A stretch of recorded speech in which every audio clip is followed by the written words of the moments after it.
ইন্ডিয়ার ফারাক্কাবাদের সামনে যদি বাংলাদেশ সীমান্তে একটা বাঁধ নির্মাণ হয় তাহলে এত অর্থ পাবে কোথায় ডক্টর ইউনূস? কারণ আমরা তো অনেক ঋণী। ডক্টর ইউনূস সাহেব, আপনাকে বলতেছি, অর্থের কথা আপনি চিন্তা করবেন না।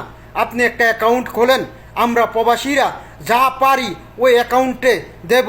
আপনি হিসাব করেন বাংলাদেশে প্রতিটা জেলাতে কতটা ঘর আছে, সব ঘর থেকে আপনি চাঁদা হিসাবে 100 টাকা করে ধরেন, 200 টাকা করে ধরেন, 300 টাকা করে ধরেন, সকল স্তরের মানুষ দেবে।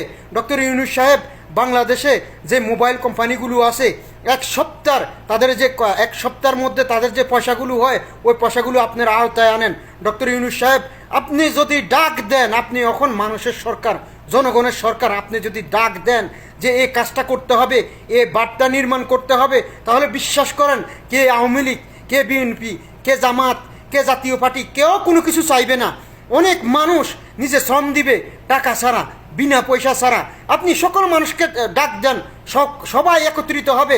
কারণ এই বার্তা আমাদের সবার সবচেয়ে আগে প্রয়োজন। এই বার্তা যদি করতে পারি আমার দেশ উন্নত হবে। এ বার্তা যদি করতে পারি আমার দেশ সোনার দেশ হবে। এ বার্তা যদি করতে পারি আমরা অনেক ফসল, অনেক পেঁয়াজ, অনেক ধরনের অনেক কিছু বিদেশ থেকে আমরা নিয়ে আসতে হবে না, ইন্ডিয়ার কাছ থেকে আমরা নিয়ে আসতে হবে না। আমার দেশে সুন্দর ফসল উৎপাদন হবে। ডক্টর ইউনূস সাহেব, আপনি অ্যাকাউন্ট খুলেন, প্রবাসীদেরকে আহ্বান করেন যে তোমরা যে যা পারো নিজের আয়ত্তে থেকে দাও। ডক্টর ইউনূস সাহেব, আমি বলতে আসি, আমরা সকল প্রবাসী, কে আওয়ামী লীগ, কে বিএনপি, কে জাতীয় পার্টি, কে এটা কে সেটা না, সবাই সবার পক্ষ থেকে যে যা পারে টাকা দেবে। ইনশাল্লাহ আপনি তেমন একটা ঋণ হবেন না। আর যদিও আপনি ঋণ হন, আমরা বলতেছি আমরা সকল প্রবাসীরা রেমিটেন্স দিয়ে ওই ঋণ পরিশোধ করব।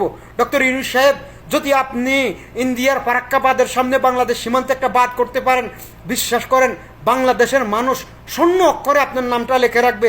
আপনি হয়তো বাঁচেন আর মরেন, দেশে থাকেন আর না থাকেন, বাংলাদেশের মানুষ চিরকাল আপনাকে মনে রাখবে।